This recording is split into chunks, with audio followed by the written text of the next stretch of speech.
সাংবাদিক বন্ধুসকল আমাৰ ইয়াত বান্ধৱী নাই বন্ধুসকলে আছে এখান সাংবাদিক বন্ধুসকলক পলমকৈ হলেও ৰঙালী বিহুৰ শুভেচ্ছা জ্ঞাপন কৰিছো আজি এটা বিশেষ আজি কাৰ্যসূচী লৈ আজি সংবাদ মেলখন আহ্বান জনা হৈছে বিষয়টো এনেকুৱা ধৰণৰ যে আপোনালোকে সকলোৱে জ্ঞাত যে কংগ্ৰেছে কেন্দ্ৰীয়ভাৱে ইতিমধ্যে তেওঁলোকৰ ইস্তিহাৰ প্ৰকাশ কৰিছে আৰু ইস্তিহাৰত যিখিনি কথা প্ৰকাশ কৰিছে তাত কিছুমান ভয়ংকৰ বিষয় তাত সন্নিৱিষ্ট কৰা হৈছে আৰু এই ইস্তিহাৰত আপোনালোকে জানে যে তেওঁলোকে 60 বছৰে যি তুষ্টিকৰণ ৰাজনীতি তেওঁলোকে কৰিছিল 2014 চনলৈ এই তুষ্টিকৰণৰ ৰাজনীতি এতিয়াও তেওঁলোকে কৰি আছে এই 60 বছৰ তেওঁলোকে তুষ্টিকৰণৰ ৰাজনীতি কৰিলে তাৰ পিছত আকৌ তেওঁলোকে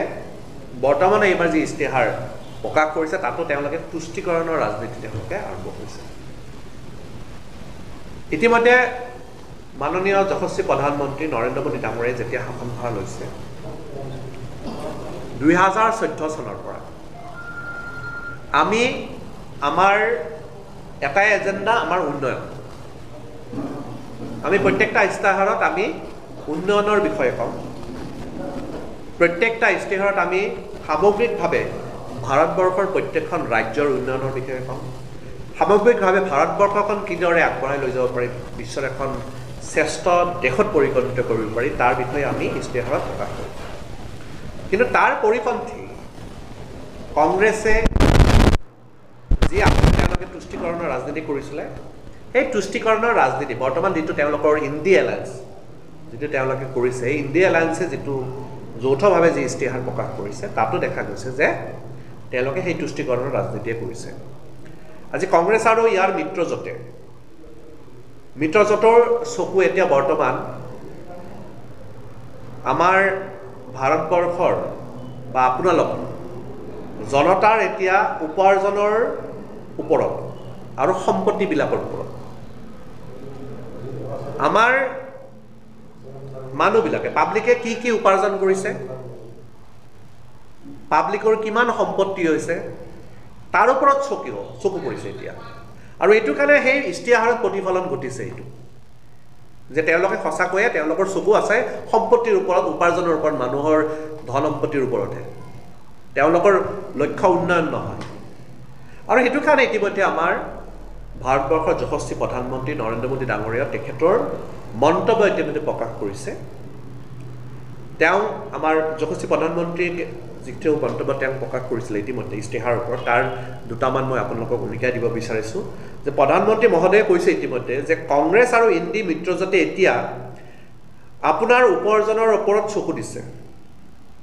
তেওঁলোকৰ চকু এইবাৰ আপোনাৰ সম্পত্তিৰ ওপৰত পৰিছে কংগ্ৰেছে আপোনালোকৰ সম্পত্তিৰ ওপৰত হাতৰা চলাবলৈ বিচাৰে কাৰ কিমান সম্পত্তি কিমান টকা কাৰ কিমান ঘৰ আছে তদন্ত কৰিব কংগ্ৰেছ চৰকাৰে যেটা তেওঁলোকৰ যদি কংগ্ৰেছ চৰকাৰ আহে তেওঁলোকে তদন্ত কৰিব এনেকুৱা এটা মন্তব্য প্ৰকাশ কৰিছে কংগ্ৰেছে চৰকাৰে এই সম্পত্তি বাজেয়াপ্ত কৰি দখল কৰিব আৰু সকলোকে বিতৰণ কৰিব তাৰমানে কংগ্ৰেছে সম্পত্তি তেওঁলোকে সম্পত্তি কংগ্ৰেছৰ চৰকাৰে তেওঁলোকে সম্পত্তি আহৰণ কৰাতে তেওঁলোকে একচুৱেলি মুখ্যভাৱে লাগিব তেওঁলোকৰ প্ৰধান উদ্দেশ্য এইটো আৰু ইস্তিহাৰত এইটো প্ৰকাশ কৰিছে মোদী ডাঙৰীয়াই কৈছে ইতিমধ্যে যে এতিয়া আপোনালোকে ভাবি চাওক আমাৰ মাতৃ ভগ্নীৰ ওপৰত সোণ আছে মাতৃ ভগ্নীৰ আমাৰ সোণ আছে সেই সোণকো তেওঁলোকে পবিত্ৰ বুলি যিটো গণ্য কৰা যায় তাৰমানে চব তথ্য দিব লাগিব এতিয়া কংগ্ৰেছৰ চৰকাৰক মাতৃয়ে আমাৰ ভনীসকলে কি সোণ পিন্ধি আছে তাৰো তথ্য দিব লাগিব তেওঁলোকৰ তাৰো ওপৰত তেওঁলোকৰ নজৰ কংগ্ৰেছে আইনেও তেওঁলোকৰ এই সম্পত্তি সুৰক্ষা দিব না তেওঁলোকে এখন আইন বেলেগকে এখন তেওঁলোকে এটা ব্যৱস্থা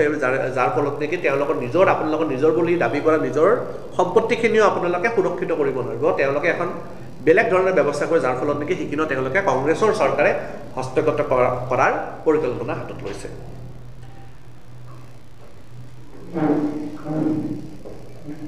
এতিয়া তেওঁলোকৰ চকুও সেইখিনিৰ ওপৰত পিতৃ মাতৃৰ সোণ চুৰ কৰিবলৈ এই সমীক্ষা চলাব বিচাৰিছে। ইয়াৰ জৰিয়তে মাতৃ ভগ্নীসকলৰ মংগলসূত্ৰ ইভেন সুৰক্ষিত হৈ নাথাকে, কিয়নো তাৰো হিচাপ দিব লাগিব, মংগলসূত্ৰ পৰ্যন্ত হিচাপ দিব লাগিব। কংগ্ৰেছে ইয়াৰ আগতে এই কাম কৰিছিলে,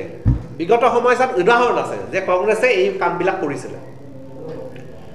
1960ৰ পৰা 70ৰ দশকত কংগ্ৰেছ চৰকাৰে এনে আইন প্ৰণয়ন কৰি ভাৰতীয়ক নিজৰ উপাৰ্জনৰ এটা অংশ চৰকাৰৰ ওচৰত জমা দিবলৈ বাধ্য কৰাইছিল। আমিতো টেক্স দিয়ে, প্ৰত্যেকজন ভাৰতীয় আমি টেক্স দি আছো। টেক্সৰ বাহিৰেও সম্পত্তিৰ শ্বেয়াৰ কংগ্ৰেছক আমি দিব লাগিব।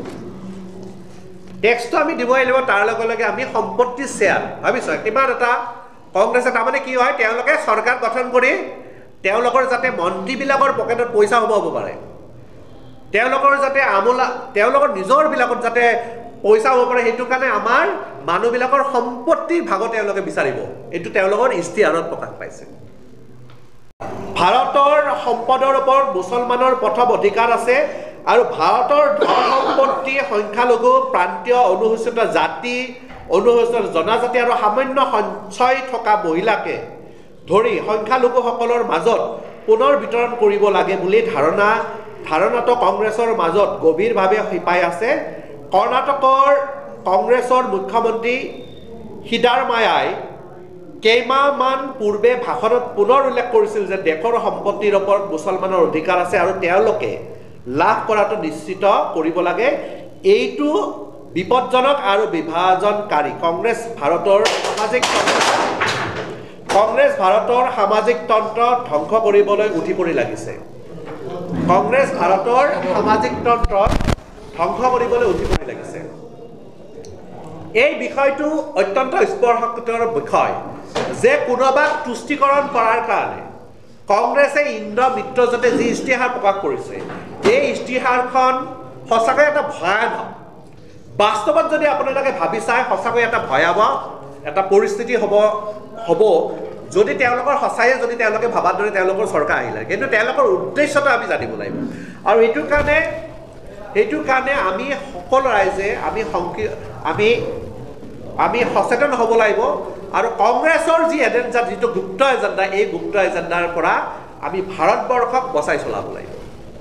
এইখিনি কথা আপোনালোকক জনাবৰ কাৰণে লগতে আমি মাননীয় দেশৰ প্ৰধানমন্ত্ৰী নৰেন্দ্ৰ মোদী ডাঙৰীয়াক ধন্যবাদ জ্ঞাপন কৰিছোঁ। তেওঁ এটা সূক্ষ্ম এনালাইচিছ কৰিছে ইতিমধ্যে আৰু ইতিমধ্যে তেওঁ মিডিয়াত তেওঁৰ মন্তব্য প্ৰকাশ কৰিছে ইস্তিহাৰৰ ওপৰত কংগ্ৰেছৰ। আৰু সঁচাকৈয়ে আমি আমাৰ ভাৰতীয় জনতা পাৰ্টি অসম প্ৰদেশো আমি কংগ্ৰেছৰ এই ইস্তিহাৰক আমি তীব্ৰ বিৰোধিতা কৰিছোঁ আৰু আমি ভাৰতীয় জনতা পাৰ্টি সদায় আমি উন্নয়নৰ আমাৰ প্ৰধান এজেণ্ডাই আমাৰ উন্নয়ন। আৰু 2014 চনৰ পৰা এতিয়ালৈ আমি যিখিনি কাম কৰিছোঁ, নৰেন্দ্ৰ মোদী ডাঙৰীয়াই যিখিনি কাম কৰিছে, অসমৰ ক্ষেত্ৰত ডক্টৰ হিমন্ত বিশ্ব শৰ্মা ডাঙৰীয়াই যিখিনি উন্নয়নমূলক কাম কাজ কৰিছে, সেইটোৱে আমাৰ প্ৰধান এজেণ্ডা আৰু ইস্তিহাৰত সেই কথা উন্নয়নৰ কথাহে আমাৰ প্ৰকাশ পাইছে। কংগ্ৰেছৰ ইস্তিহাৰে আমাৰ সেইখানে আমি আপোনালোকক জনাবৰ কাৰণে এইখিনি কথা আমি আপোনালোকক জনাবৰ কাৰণে আৰু আপোনালোকৰ জনৰেটি ৰাইজক জনাবৰ কাৰণে আমি আপোনালোকৰ এই প্ৰেছ কনফাৰেঞ্চ আমি পাতিছোঁ। কংগ্ৰেছৰ ইস্তিহাৰ আপোনালোকে পাই যাব, আপোনালোকে চবতে পাই যাব, আপোনালোকে পঢ়ি চাওক। এই কথাখিনি তাতে তেওঁলোকে উল্লেখ কৰিছে যে তেওঁলোকে তুষ্টিকৰণ কৰিব যায় দেশখনক আৰু এটা বিভাজন। আপোনালোকে সকলোৱে জানে যে 1947 চনত দেশখন কেনেকৈ বিভাজন হৈছিল। কোনোবাই প্ৰধানমন্ত্ৰী হোৱাৰ স্বাৰ্থতেতো দেশখন বিভাজন কৰিছিলে আৰু 60 বছৰ এই তুষ্টিকৰণৰ ৰাজনীতিয়ে কৰি আছে। আকৌ তেওঁলোকে ইস্তিহাৰৰ যোগেদি তেওঁলোকে তুষ্টিকৰণৰ ৰাজনীতি কৰিব বিচাৰিছে, তাক আমি তীব্ৰ ভাষাৰে আমি বিৰোধিতা কৰিছোঁ। এইখিনি আপোনালোকক ক'ব লগা আছিলে। ধন্যবাদ।